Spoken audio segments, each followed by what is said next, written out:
What is up, breath of fresh air? I'm Patrick. I'm gonna be your host today, and we got a pretty interesting topic that we're gonna go over. But before we do, go ahead and smash that subscribe button. Leave some comments. Leave some feedback. Let us know what we're doing good, bad, ugly. Don't matter. We are ready for anything. But let's go ahead and get into it. Philadelphia Flyers.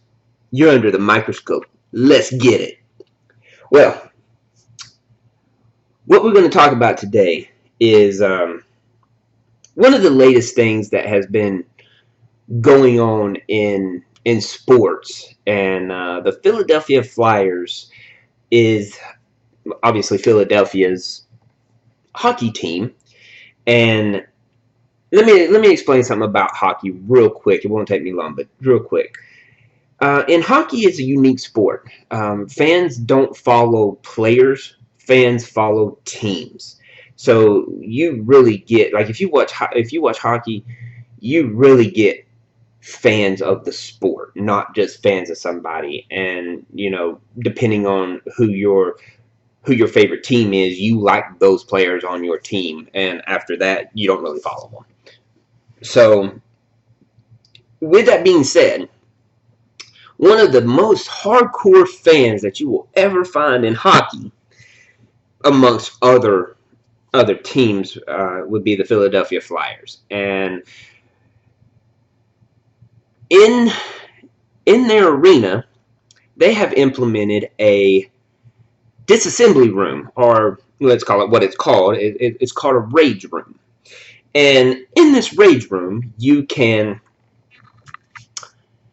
$35 per person, and then as you can schedule your appointment, and then if your team is winning, I guess, or if Philadelphia is winning or whatever, they allow you to go in there and take out your rage in this room where you can bust up glasses, bust up TVs, bust up mirrors, whatever, and you get to use baseball bats, hockey sticks, and all this stuff. So it's a real life rage room. And I think this is very interesting, because I want to bring up a couple other sports and talk about, in baseball. There's the St. Louis Cardinals, the New York Yankees, and the Washington Nationals. Just a few of the baseball teams that have implemented a nursing room in their stadium. And there's been many of them that has done it, but I think it's interesting that they did. And there's a stadium, Etihad Stadium in Manchester, England, who implemented a transgender restroom. Now, there's a lot of things that I agree with, and there's a lot of things that I don't agree with. I do feel if you're a male, you're a male. You're a female, you're a female. You go into the proper bathrooms. But with that being said, I'm not discriminating against that. If you feel the way you feel, you feel the way you feel. I don't really care. You do what you do. But I think this is an interesting topic because what it does is it brings baseball, or I'm sorry, baseball, basketball, all sports. It brings them all in full circle with life. And there's so many companies out there, and there's so many people out there that are like, well, ESPN. I'm gonna call it. I'll call it as what it is. An apple, orange, orange, whatever. But ESPN, they say things like, well, we're just going to keep the news out of it and focus strictly on sports. All right, well, you can't do that. You can't do that because this right here, implementing what the Philadelphia Flyers has implemented, they put in a rage room for fans to take out their aggression so that they don't go out and do things outside of the stadium that is going to cause them to go to jail, or even worse, kill somebody or kill themselves or whatever, or injure themselves. And I think this is really interesting because it does bring sports and life full circle. And this is just the beginning of mostly all stadiums doing something in this realm of rage room or nursing rooms or anything like that. I mean, you already see stadiums already putting together kids areas so that you can put your kids, so you can bring your kids to the stadium. So companies and people who say that sports is not a part of their life is really crazy to me, because if it's not a part of your life, then what is it a part of?